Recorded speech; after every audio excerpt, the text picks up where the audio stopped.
Welcome to Rap in Order, the interrogation of a hip-hop album, where we take some of the culture's most beloved hip-hop albums, put them on the stand, see if they stood the test of time. Now let's see who we got on the stand today. Welcome to another episode of Rap in Order. I'm First Class Regg. And I'm Taurian B. We're joined here today by the illustrious man himself, Mr. Quincy Jones. How's it going, y'all? Feeling good today, feeling great. How y'all feeling? Right. I'm doing good.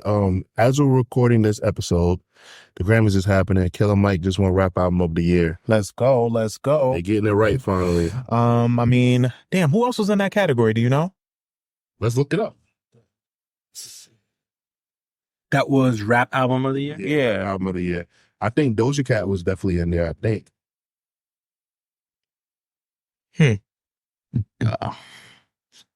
Rap album. No, that was last year. Oh, that was last year. Nominees. Hold on, let's see. Nominations. Let's see. Oh, winners. Oh, damn it. I don't know. We'll see later. But that is cool that Killer Mike won. He really, really wanted that. He talked about that a lot. He was like, yo, I need to get that. And it's well deserved. Yeah, so that's fly. Oh, Her Loss. Okay, so it was Killer Mike for Michael, Drake and 21 Savage, Her Loss, Metro Boomin, Heroes and Villains, Travis Scott, Utopia, and Nas's King Disease 3. Him. I kind of wanted Nas to win again. Yeah, but no. Man, he got one. Yeah, I know. It's long overdue. Did you hear that Ludacris story about the Grammys? Nah, what did he say? I missed it. I love what did he say? Story.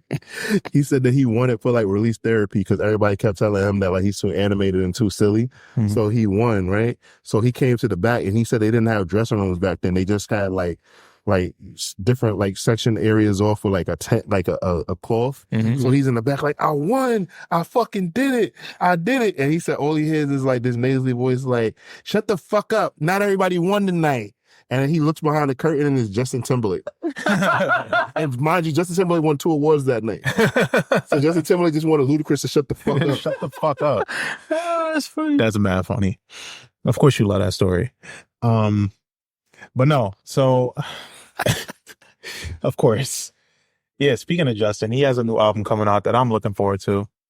You know? I mean, I'm looking forward to it as well. I enjoyed Man of the Woods. I just know that he was pandering. Oh, for Man of the Woods? Yeah. I'm a huge Chris Stapleton fan. I'm as far as like country music, like Chris Stapleton's one of my favorite artists. Like country, like I also like country music. I just know that Justin Timberlake wasn't genuine about making that project. It was just like he was trying to see if he could step into a new lane because he saw like how successful and how well other country artists were doing, and he thought, hey, maybe I could step into this. I'm from Tennessee. Let's see. Yeah. And it just did it. And then next thing you know, he's telling us, yo, what's up? He's black again. Has he said, yo, what's up? Where did you get that from? His first single is not even... Britney Spears wrote it in the book and said how he uses a black scent. No, it's not, but... Okay, so he's conflicting points. You saying that he came back and he said, yo, what's up? Like, black people, what's up again? He didn't do that. Oh, okay. Because his music at least hasn't really been a pander. That new single's very black. No, it's not. It's very... White people sing like that? I mean, you could say that about his singing in general. He's a soulful singer. That's very black, right? Would you say the same about Robin Thicke? Would I say the same? Yeah, he sings like a black person. It's very black. No. But Robin Thicke ain't never left us. He stayed. Well, Robin Thicke joined us, you could say, because when he first came out, he had long hair. He was riding his bike through the city and he was singing over Beethoven. I think that was a label that told him to do that, and his voice was still mad. He's shooting him bail. Yeah, he's shooting him bail. I'm not shooting him no bail. Like Robin Thicke. No, if you know Robin Thicke's history, he looked like he mistreated black women. No, he didn't actually. She mistreated him. She didn't claim him. Polo? Yeah. When they was in high school, she used to shit on him. She used to be like ashamed to like say she was dating him and stuff like that, even though he was paid for to go to after school, get her career on point. Then next thing you know, he got addicted to drugs, and things just went left for him. Copy. And only half of her, he only cheated on half of her. I was trying to pander. Oh, okay. He only cheated on half of her. He cheated on half of her. It's crazy. She ruined him for everybody. There you go. So we are looking forward to the Super Bowl, right? Who do y'all have? Y'all have any predictions? I do. I'm putting my money on Mahomes. The betting applications, they're not paying us, so I'm not saying their name. The betting applications are saying that San Francisco is going to win. Mm-hmm. I'm putting my money on Mahomes. Man, it will be the perfect storm if the Chiefs win. It's just a lot of Taylor Swift. It's going to be a lot. Oh my God. If they win, and they're like making predictions online on like whether or not she's even going to make the Super Bowl because she performs across the country. She's going to make it. She'll be in Japan. Yeah. So they're like, yo, is she even going to come? Like whatever. Like, so I too am rolling with Kansas City. I'm rolling with Kansas City, one, because Patrick Mahomes and Travis Kelce, like, it's just like undeniable. They're gonna have to try to figure out how to stop that combination, and I don't think that they're capable of it. And I also don't think that San Francisco's offense is too, like, if you're a football fan, you know that like Deebo Samuel goes, the San Francisco 49ers go, and Deebo Samuel, like, even though he's a really good football player, like, if he's taken out of the game, it kind of ruins everything, and it makes him kind of run the ball with Christian McCaffrey, and sometimes that, like, kind of slows them down if they can't keep up with a team that can score points really fast because they're trying to, like, grind it out and run, and that's where I think, like, the difference is going to come in. Brock Purdy is a game manager. Yeah, that's why I'm picking them, because Pat is a better quarterback. Yeah, so Pat's the better quarterback, and Andy Reid is the better coach. Yep. Always go with that. Kansas City Chiefs are the new. It's so crazy how fast this happened, but it's like they are the new age Patriots. The Eagles. Yeah. Patriots. Oh, Patriots. Yeah, Right? Sorry. Yeah, that's okay.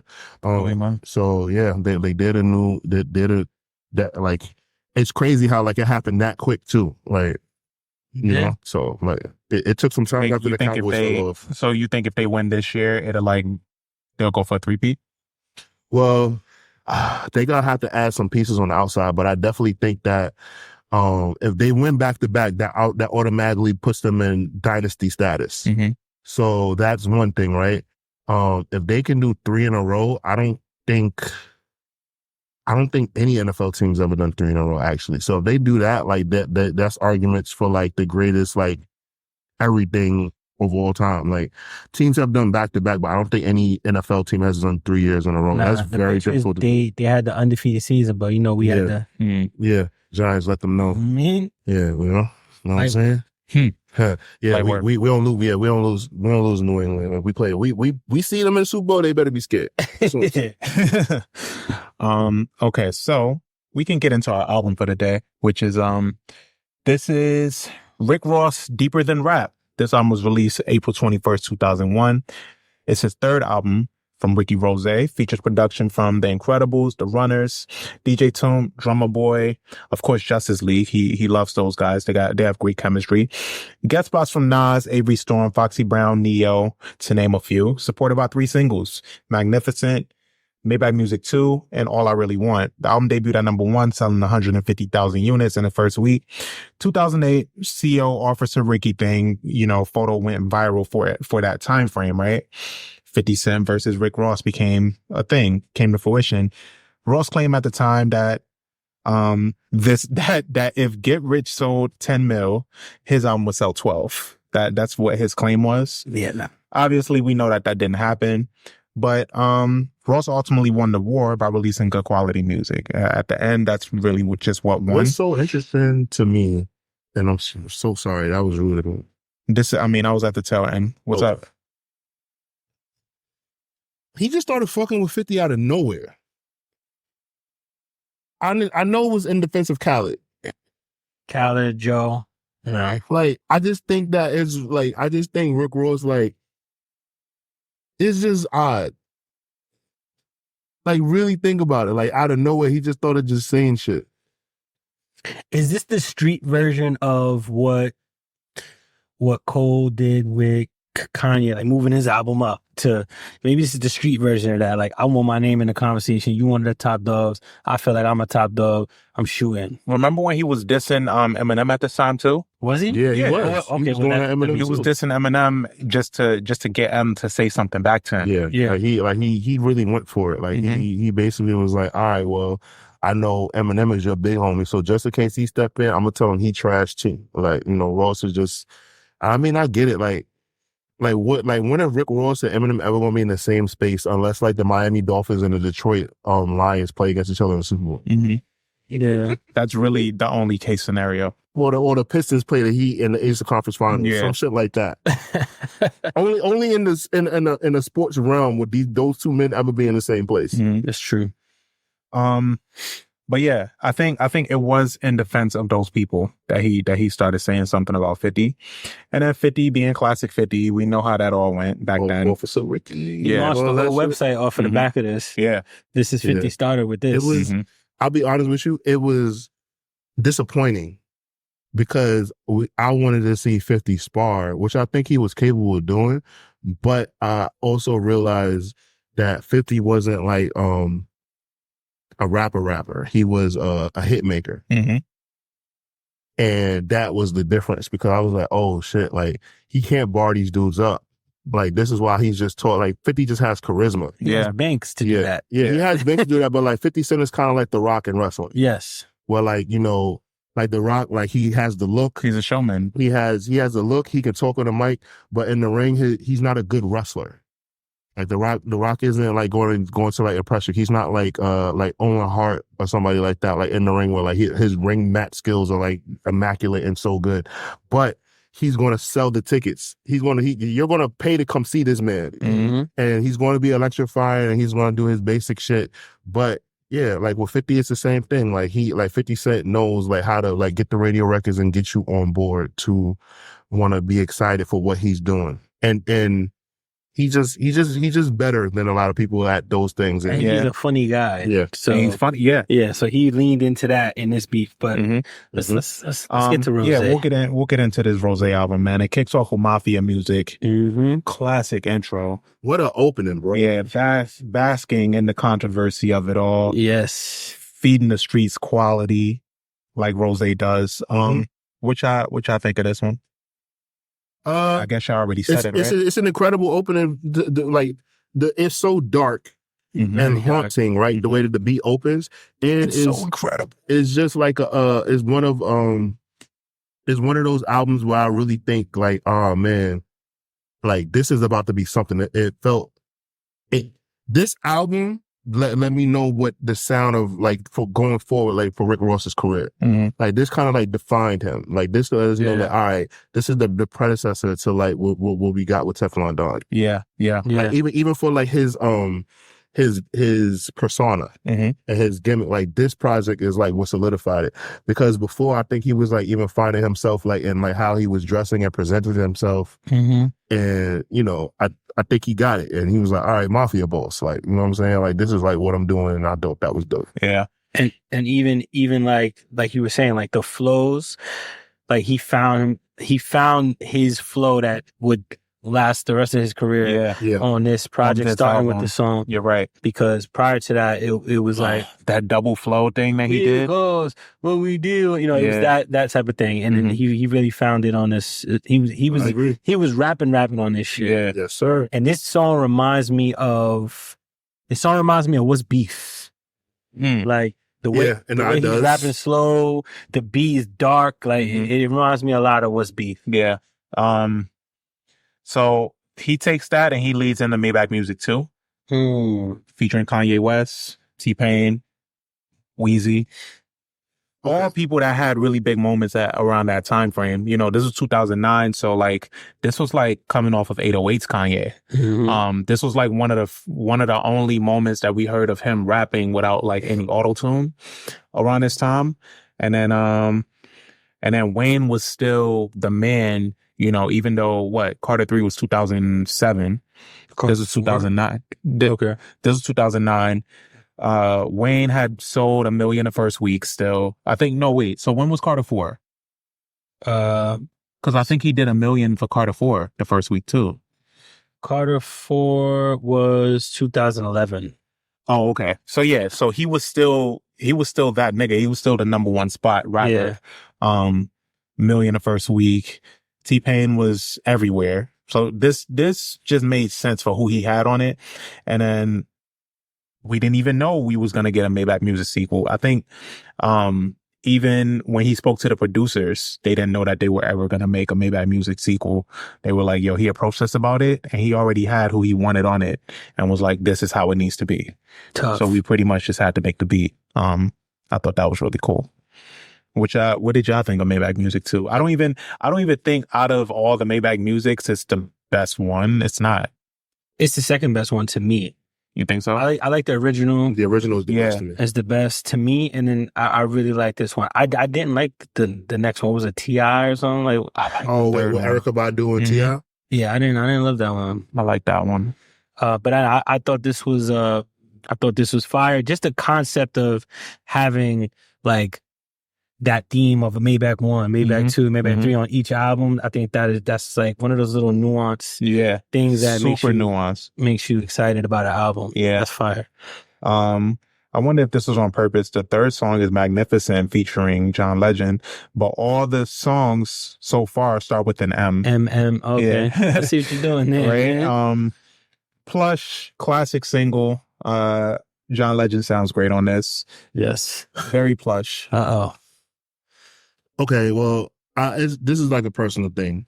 I get tired of John Legend's voice. I do too. So whenever like I hear it, I don't enjoy it.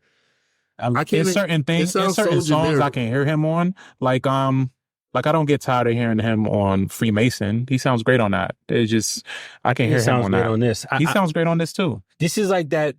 Ross has one of these on every album, like with an R&B collaboration that's super smooth. Yeah, Neo. He has like Neo. He has one of these on like every album, and this is fire. It's very smooth, very lyrically very clever. A lot of clever lines on this. Like this song is tough. So far, this album is three for three for me. Which I think of Yacht Club. It changes. Yeah, I knew you were going to say that. Yacht Club is different. I'm not a fan of Yacht Club at all. I don't hate it. I like the chorus. Yeah. All right. I like the chorus. You're not a fan? No. I like the chorus on this one, but it doesn't feel like a Raw song at all. And then we back on track, baby. Right away. Usual Suspects featuring Nas. Yo, I want a full like they were talking about him and Drake doing a project with Ross and Drake. I want a Ross and Nas project together. Like they're really good. I would have been okay, or I would have been fine with an EP from Ross, Raekwon, and Nas.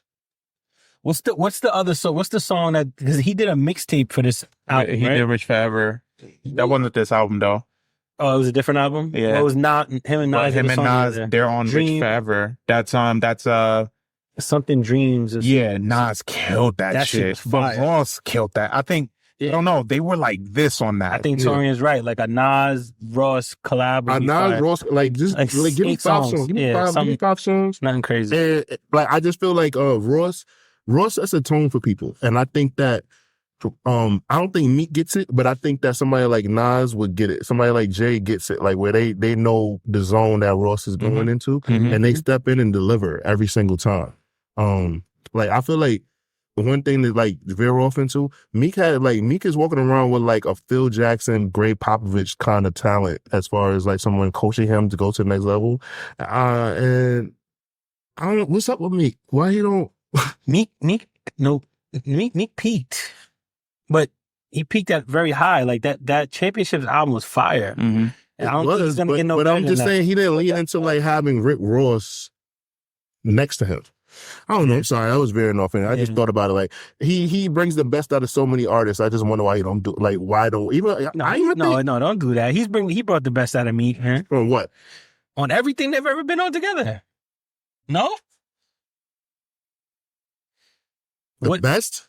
The best out of Meek. I enjoyed I'm a Boss. I enjoyed Tupac's back. I enjoyed even the one that they just did, the single, the first song. Even the album that they just did is not bad. The album that they just did is not bad. It's just way too late. Yeah. This album should have came out around the time that fucking Perfectionist or the Finals, all those Lucy's that they had, should have came out around that time. Exactly. It's just way too late. Nobody asked for that in 2023. Like, what the fuck are y'all doing? This is way too late. But no, that was just them saying, yo, we're back together, because they wasn't even on the same page. That's true. So that's another thing. Like, Yeah, that's true. But as far as like Usual Suspects, Nas snapped on this. Yeah, Nas, oh man, what he say? And still my talent is yet to be challenged. That's how he started that shit off. I was like, okay, Nas. Yeah. Okay. Yeah, he was talking his shit on that. He walked. All I really want with The Dream is not really. It's a cool little. It's okay. Yeah, it's not their best collab. Did they collab another time? I think they don't have more than one. This is the only collab, I think. Rick Ross and Dream. I'm pretty sure that this is it. Let me see. I always feel like Rick Ross, Dream. Money Dance? Oh, yeah. Money Dance. Little Havana. Okay. Yeah, they got a few. Oh, okay. Triple B Dreams. That's yeah. Yeah, I don't like any of those. Terrius Nash. I love The Dream, though. He's fired. Yeah, man. Terrius Nash is dope. What was that project that he had in 1977? Oh, yeah. I enjoyed it. That was a good project. I like his second album a lot. The one with Fancy and all that. Yeah. Oh, that was my shit. Album's fire. I think it's like Love Money or something. Lil Wayne having that battle. Yeah. Oh, man. Wayne fucking all his baby or all the women that he fucking with. Yeah, not even just baby mama. Yeah. It's weird. Anyway. Real Joe Budden ish shit, right? Yeah. Rich off cocaine. This might be the Rick Ross song that I listen to the most. And I've never sold Avery Storm. a drug a day in my life. Bro. But this song reminds me of Miami. Every time I go to Miami, I blast this shit. All praise due to Avery Storm. Avery Storm, This man. chorus is phenomenal. He's phenomenal chorus. He's the worst, best singer ever. Like everything he's ever sung on, I don't think he sings well, but it sounds great. Yo, he sounds amazing. He sounds amazing. To me, yeah. Bro, Here I Am is amazing. Yo, it's amazing. It's amazing. Even the song on Kiss that album, cadence, that cadence is crazy. Like he's yeah, he's dope. Griselda Blanco would shake her ass to this song on a yacht. I don't know if I want to see it. Maybe Sofia Vergara's version of Griselda Blanco. She would shake her ass to this song on a yacht, like on top of the world. Oh man, yeah, that's like, definitely nigga, what? Like, Rich Off Cocaine. Rich Off Cocaine. Yeah. No, I'm just singing Here I Am, but nah, like Rich Off Cocaine is a fucking hit, and I just think if Rick Ross like renamed the name of some of these songs, they would absolutely be radio hits. Yeah, he can't. That's another thing. Like I think Ross like limited himself in a lot of things because like Ross is like a very good like hit maker, and it seems like he would just like and it's proven because of his ghostwriting days when he used to ghostwrite for a lot of Superfly artists. I feel like sometimes like he just don't give a fuck. I feel like because like he negotiated such a good deal for himself. He'd be like, all right, I got my money and here's the rest of the album because I can do it. But like, I feel like he could have really leaned into more. I feel like Ross could have been one of those artists where he has like 6 songs on the charts at the time. He's great, man. Like he's capable of that. Like I'm frustrated that he doesn't do more. He had a great year. If they didn't say cocaine in the hook, it would lose something. Like the fact that they say cocaine, yeah, it has to. It's so Miami. Like it feels great. It makes sense as an album. I feel like they could have used something else, man. It makes sense as an radio version. Nah, I don't even want this as a radio version. It makes sense as an album cut. Like it's just tough. Put it as an album cut. This shit is classic. It's an amazing This song. Is definitely going on my all-time Ross playlist. Same. This is going on there. Yeah. Follows it up with Layback, which features Robin Thicke. I don't really like this song. Robin Thicke sounds like 3 songs on this.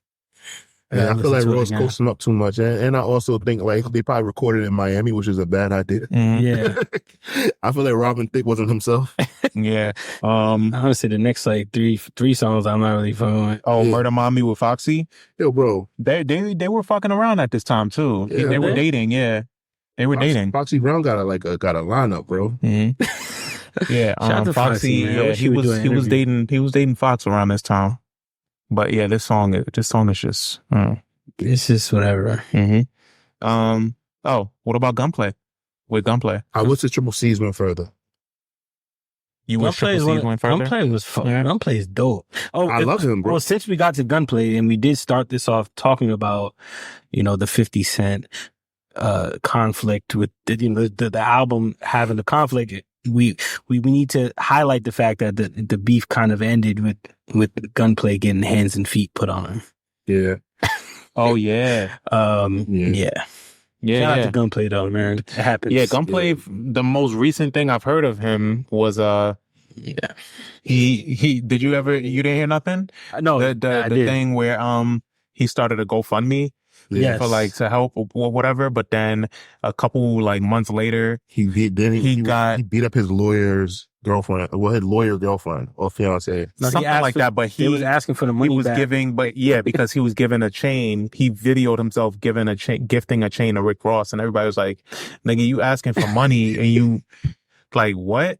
And so he hops online and he's like, yo, that's not genuine then if y'all gonna give something to ask for it back or whatever. And it's like, bro, that's not the point. Like, you asking for money, but you gifting somebody a platinum chain. It's weird. It's fucking weird. Yeah, so he could have said like, yo, like, this jewelry store gave this to me to give the Ross something. Mm-hmm. This nigga, nah. Like, yeah, nah. Like, yo, fuck you. Yeah, no. But yeah, he's a dope rapper. This song is cool. Yeah, my favorite song, one of my favorite songs that he's on is the song with him and Kendrick Lamar. Kendrick Lamar? What's Kendrick that? Lamar Gunplay. Oh, Saturday morning cartoon. Yeah. Tough. He bodied. Is that section? That's not Section 80. Nah. I think that was that Gunplay's project? I think that was a Gunplay project. The one with Bible on the Dash on it. My favorite one is Rocky and Gunplay. Gunplay, I ain't gonna lie. Yeah. Gunplay got some shit.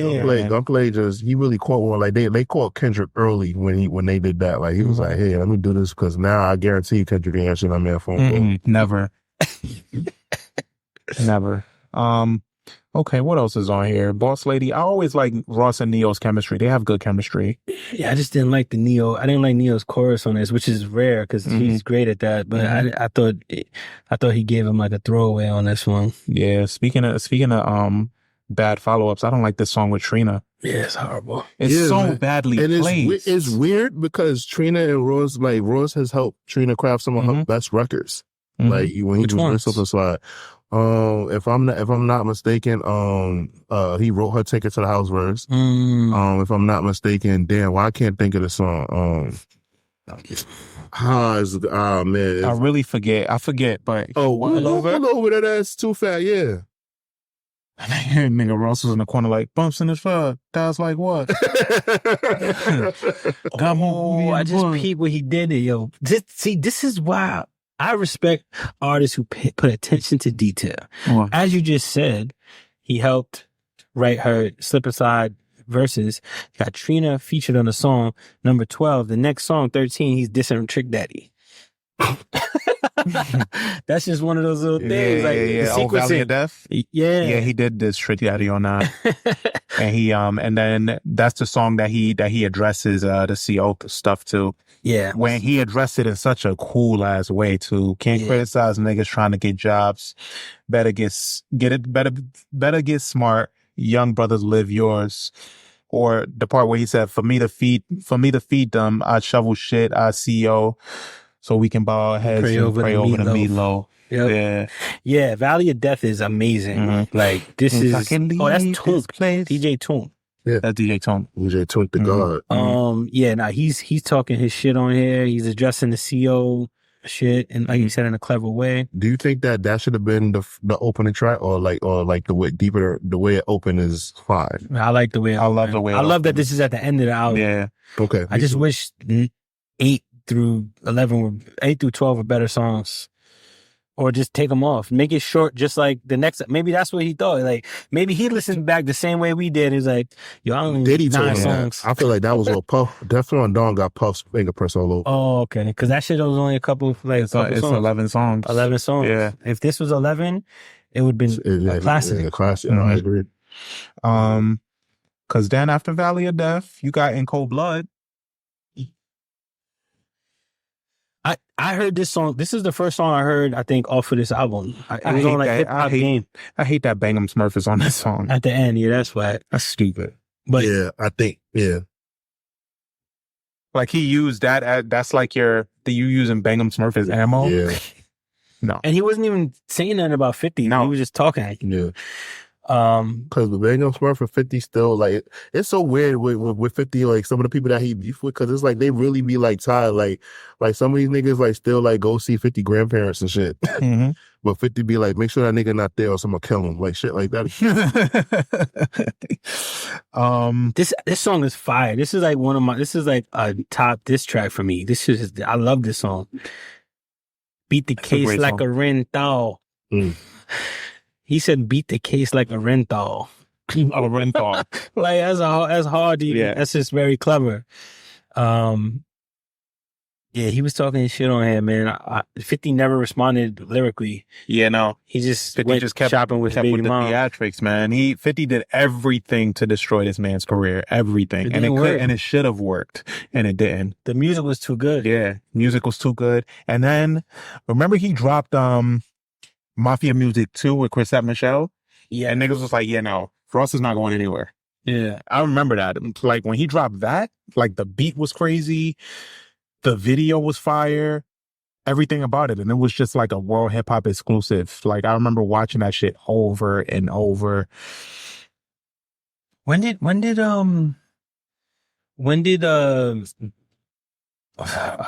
for My, when did that shit come out with Drake and Ross? Stay Scheming? Stay Scheming. When year was That's that? Rich Forever. That was Rich Forever. Okay, Yeah. so that's after that. Mm-hmm. Yeah, this was fire, man. Yeah, bro. It's a really great project. I think Solid. I think from what you guys, I guess y'all want to get to ratings? Yeah. I had a rating early on, but I changed it. Just because like I'm like I do enjoy this album, but it's just that. All right, let me just re-say it. When I first heard this album, to me it was Rick Ross's best project. Then when I revisited it, this album wasn't as good to me because we got so many better projects from Ross over time. Rick Ross he's 11 projects in. So now I rank it a lot lower than I did originally upon hearing it. Mm-hmm. But I will say it's still a solid album, and he's gotten better since this album. So that being said, I give this album 3 out of 5 waffles because he has so many better projects than this album. But this album was the start of a great run for him. Mm-hmm. So 3 out of 5 waffles for Deep in the Rap. I give this album a 3.5 out of 5. I think what Ross did with this album was take a step up, not only voice wise and flow wise, but production wise got better. He got more concise. He had a lot on his back at this time, and he more than proved himself. I think all of those things are factored in for my rating. Okay. See, so my heart is telling me, I don't know if this is in the rule book, but my heart is telling me it's more than a 3.5, but it's not quite a 4, like a 3.8. If that was possible, but if not, it's 3.5 because some of these songs, the heights are like very high, and some of these songs are on my all-time Ross list, like about 4 of them maybe. So yeah, I'm saying like 3.5 but somewhere between 3.5 and 4 for me. Yeah. Okay. Yeah, like this is a solid project, and then especially like there are significant like plot lines in his career going forward for this project because it basically proved that like he stood up to 50 Cent like when everybody thought like you don't do that, and like he showed and proved like he ain't going nowhere. So I think that was kind of like the significance of this project, like, you know, that he was willing to take on the big bully and like be fine. That's what I take from this project. Yeah, same. And he more than proved himself, man. He didn't run himself dry like trying to keep up with 50 either. Like 50 just kept doing shit. Yeah. You know, and he just let the music speak. I think that spoke volumes. But yeah, 3.5, you said 3, you said 3.8. We'll let that let it slide. We'll let that rock. We can roll with that. I think it's definitely a definitive album for Ross. So if for our viewers and listeners, if you haven't listened to it, definitely recommend. Let us know what you think. I'm First Class Regg. I'm Taurian B. And we're out of here, y'all. See you guys next time. Dun dun.